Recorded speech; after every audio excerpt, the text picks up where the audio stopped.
안녕하십니까. 성남일보 모동입니다. 국내 신종 코로나19 환자가 3일 5천 명을 넘어섰습니다. 지난달 20일 첫 환자가 발생한 후 43일 만에 5천 명을 넘어선 것입니다. 무서운 속도입니다. 질병관리본부는 이날까지 확인된 코로나19 환자는 5,186명에 이른다고 밝혔습니다. 하루에만 851명이 늘어난 숫자입니다. 이에 국민들의 불안은 날로 커지고 있습니다. 국민들은 마스크를 구매하기 위해 동네 약국 앞 등에서 긴 줄을 서 보지만 마스크 구입은 쉽지 않습니다. 국민 불안을 잠재울 정부의 특단의 대책이 시급합니다. 최근 차이나게이트 논란이 확산되고 있습니다. 차이나게이트는 3일절인 지난 1일 네이버, 다음 등 포털 사이트에서 실시간 검색어 1위에 오르면서 차이나게이트의 실체에 대한 관심이 높아지고 있습니다. 사건의 발단은 지난달 27일 디스인사이드 등 인터넷 커뮤니티에 나는 조선족이다. 진실을 말하고 싶다는 제목의 긴 글이 올라오면서 쟁점이 되고 있습니다. 글의 핵심은 이렇습니다. 조선족과 한국에서 공부하는 중국인 유학생들이 네이버 기사의 베스트 댓글과 여성 의주의 카페에 올라오는 댓글을 조작하고 있다.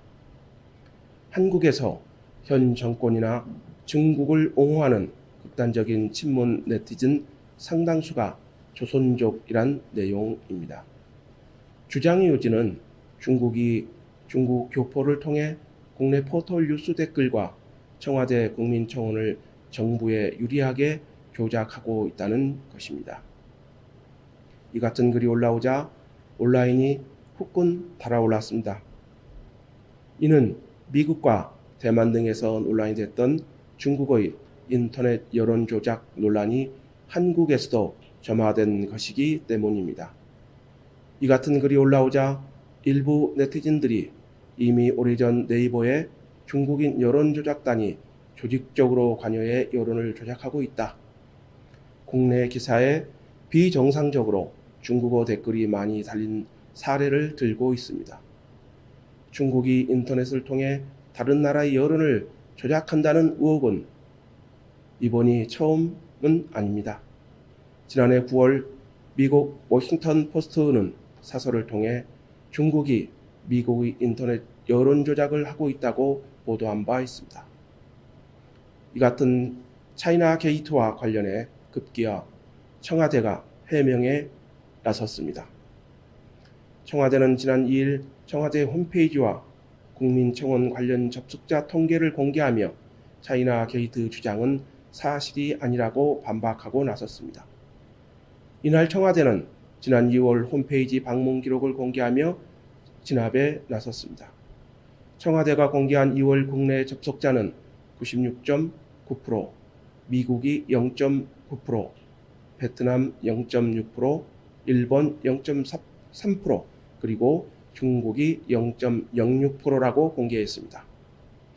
국민청원 문재인 대통령님을 응원합니다에 대해서도 지역별 방문 통계를 분석한 결과 국내 접속자가 96.8%, 미국이 1%, 중국은 0.02%라고 해명했습니다. 그럼에도 불구하고 차이나 게이트에 대한 논란은 정치권으로 확산되고 있습니다.